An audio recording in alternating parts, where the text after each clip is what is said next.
What's up, guys? It's Smetz here. Want to do an unboxing of the newest collection to the garage. We have a Kyosho Phazer four-wheel drive little road car here. So we got the Torx 10E motor, super scale body. Let's unbox it and check it out. So let's go ahead and remove this box. Boom, like magic. The box off. You got the body with some sweet cellophane on there. I'll go ahead and remove this from the box and we'll continue further.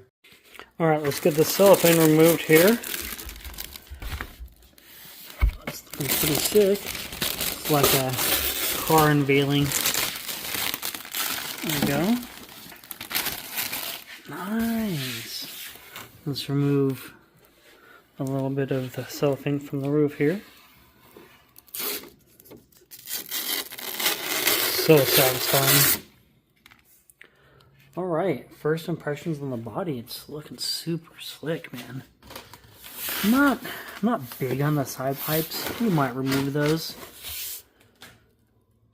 Sweet. Let's go ahead and dismount the car from the packaging. Alright, a couple zip ties on the bottom, and the car should be able to be removed.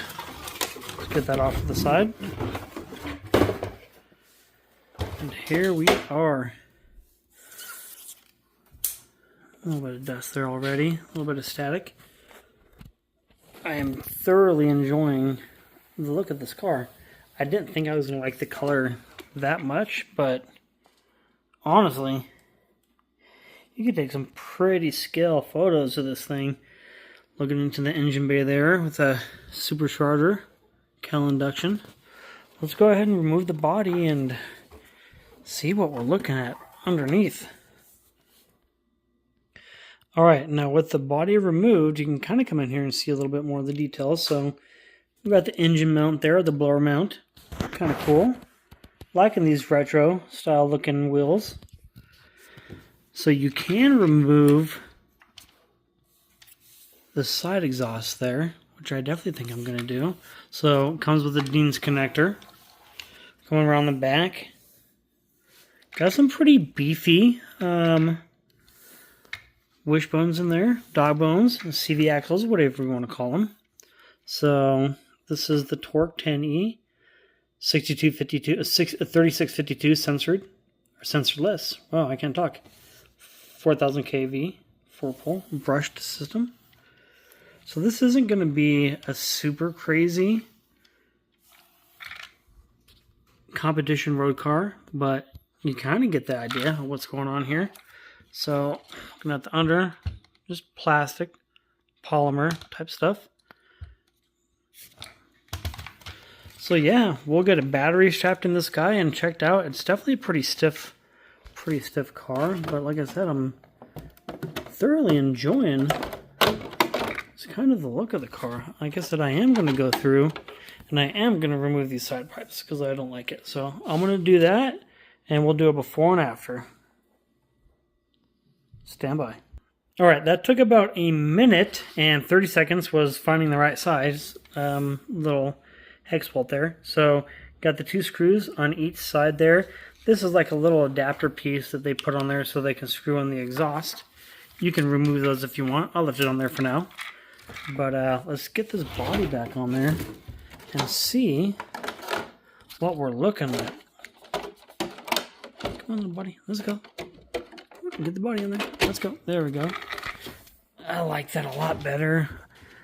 I am definitely going to lower the rear end down a bit. I think it will look sick. Kind of tucked in there a little bit. So I am noticing that the back wheel's pushed a little bit further back, probably a little bit more than it should be, and honestly I don't think there's any kind of adjustment for that besides moving the body back or anything like that. But for a couple $100, I mean, you get what you pay for kind of thing. This isn't super scale or anything like that, but for what it is, it's sick. I love the glass looking headlights on there. So in the next video, we'll get some run times on this guy, and I'm kind of torn because I feel like with the body like this, We shouldn't be all-wheel drive. We shouldn't have a blower on there. There should be a drag car. So future plans for this, I don't know. Maybe we're going to rear-wheel drive, convert it, and put some slicks on the back. Maybe leave it as is. I don't know. It's a weird design, but again, it is what you get. Oh, look at this. This is kind of cool. I don't think that's functioned by anything, so we could put a little linkage there and a servo and do some cool stuff there. So, all right, guys. Well, that's my review of this little Kyosho Phazer. Again, next video we'll do some running videos on it and check it out. I just wanted to do an unboxing right now and check it out. Currently, it's raining pretty hard here where I live, so we're not going to take it out now. But future upload, we'll get it done. Thank you guys so much for watching. And if you were interested in seeing, you can the radio, you can stay tuned, and I'll unbox this radio right now. If you've done watching this video, you can move on. Thanks for watching, guys. For you guys who have stayed, this is the remote. So it's a Synchro KT231P. Bunch of different little stuff on there and whatnot. All right, so that's the remote. You got your settings up there. It's a little bit bulkier than I would like. Looks a little crazy, but I mean, hey, that's that. There's that. And then again, you get your manual and you get some different disc brakes and a couple of different tools and stuff in there. So that's kind of neat. I definitely think this would be a good entry-level car for somebody. I have something special off to the left over here that we'll unbox. It's a little bit more intermediate or advanced. So thank you guys for watching. This is the Kyosho 1970 Chevelle all-wheel drive Phazer. Like, comment, subscribe. We'll see you in the next video.